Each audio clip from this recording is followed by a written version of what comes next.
আসসালামু আলাইকুম সবাইকে স্বাগতম। কেমন আছেন সবাই? তো আর কি আমাদের বাসায় গেস্ট আসার উপলক্ষে আমরা আজকে অনেক কিছু আয়োজন করেছি। তো ২ রকমের খাবার যেটাতে দেখছেন এটা হচ্ছে আমরা বাইরে থেকে কিনে এনেছিলাম। সবকিছু এগুলো প্লেটে সার্ভ করে নিলাম। তো আরো অনেক কিছু থাকছে। সবাই দেখতে থাকুন।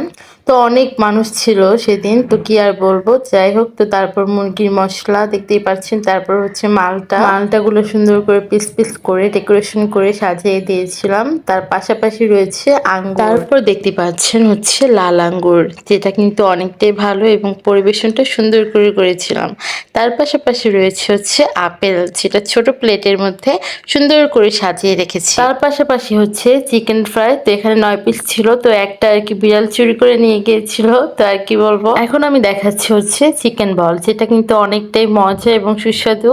তো তার পাশাপাশি এখন আমি আর কি একটু গ্লাসের মধ্যে 7 আপ গুলো দিয়ে দিচ্ছি। পরিবেশন করে দিচ্ছি সবাইকে। সুন্দর করে টেবিলের মধ্যে আমি সবকিছু পরিবেশন করে দিচ্ছি। যাতে কেউ খুঁত না ধরতে পারে এবং কেউ বলতে না পারে যে না ওদের বাসার আপ্যায়নটা অনেকটাই খারাপ হয়েছে। এগুলোর জন্য কেউ না বলতে পারে। তো যাই হোক কথা শেষে এই পর্যন্ত বললাম এত কিছু আয়োজন করেছি। তো আপনাদেরও কেমন লেগেছে সবাই কমেন্টে জানাবেন। আর সাথে ছিল নান রুটি, এটা বলতে ভুলে গিয়েছিলাম। সবাই আমার চ্যানেলকে লাইক, কমেন্ট, শেয়ার এবং সাবস্ক্রাইব করে পাশে থাকবেন এবং লাইক কমেন্ট করবেন এবং আমাকে অবশ্যই ফলো করবেন। আর আপনাদের দোয়ার জন্য আমি অবশ্যই ভালো কিছু করতে পারি। আল্লাহ হাফেজ।